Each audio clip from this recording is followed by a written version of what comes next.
السلام عليكم ورحمة الله وبركاته. ازيكم يا حبايبي؟ عاملين ايه اخباركم؟ يا رب تكونوا بخير.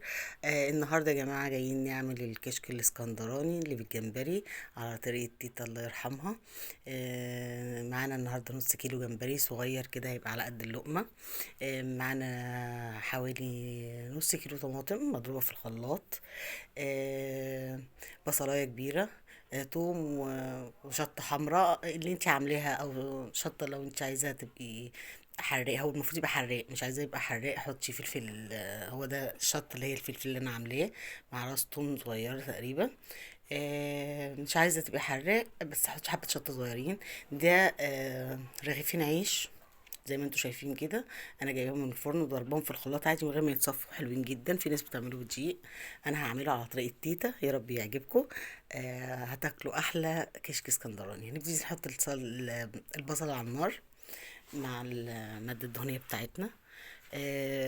ونبتدي نقلبها كده لحد ما يعني تدبل كده ولونها يتغير حاجه بسيطه، مش عايزينها تتحمر، يا دوبك بس لونها يتغير. طبعا معلش احنا عند ماما بقى، فما عنديش اي ادوات للتصوير، الصورة مش تبقى واضحة قوي. بس على قد الامكانيات بقى ايه بصور. هنسيب البصلة شوية كده لحد ما لونها يغير، وبعدين نشوف هنعمل ايه.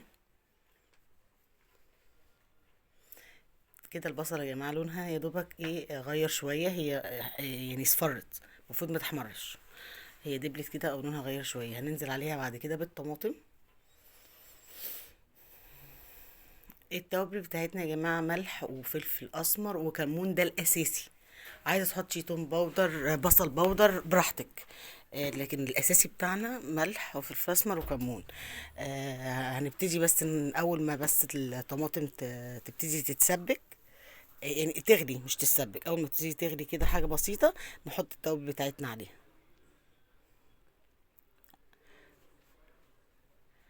أول بس يعني ما بتبتدي تغلي كده مش تتسبك ولا حاجة، نحط التوابل بتاعتنا بقى.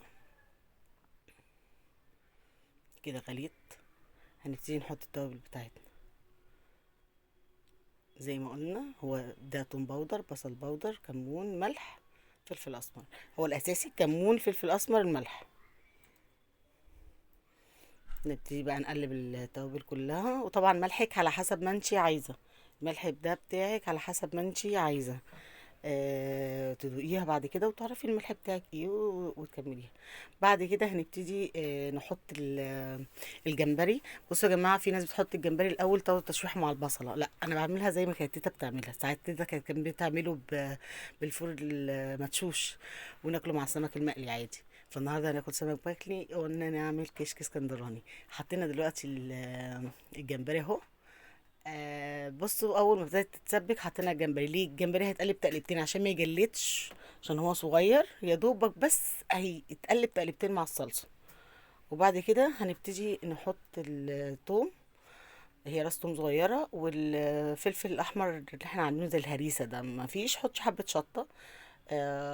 وبعد كده هتقلبيها وتشوفي التوابل بتاعتك مظبوطه وملحك مظبوط.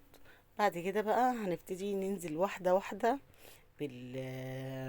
بالعجينه بتاعتنا اللي احنا ضربنا في الخلاط دي. انا جبت رغيفين من صغيرين كده من الفرن عادي، وضربتهم في الخلاط ولا صفيتهم ولا حاجه. في ناس بتعملها يا جماعه بالدقيق، لا هي بالعجينه بتبقى طعمها احلى فعلا.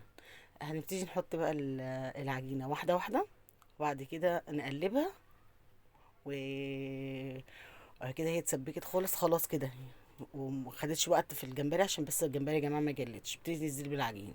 نزلنا بالعجين، وفي بصل اللي احنا بنحمره بقى، عفرناه في الدقيق كده بنحمره عشان خاطر التزيين. وبس كده اهو.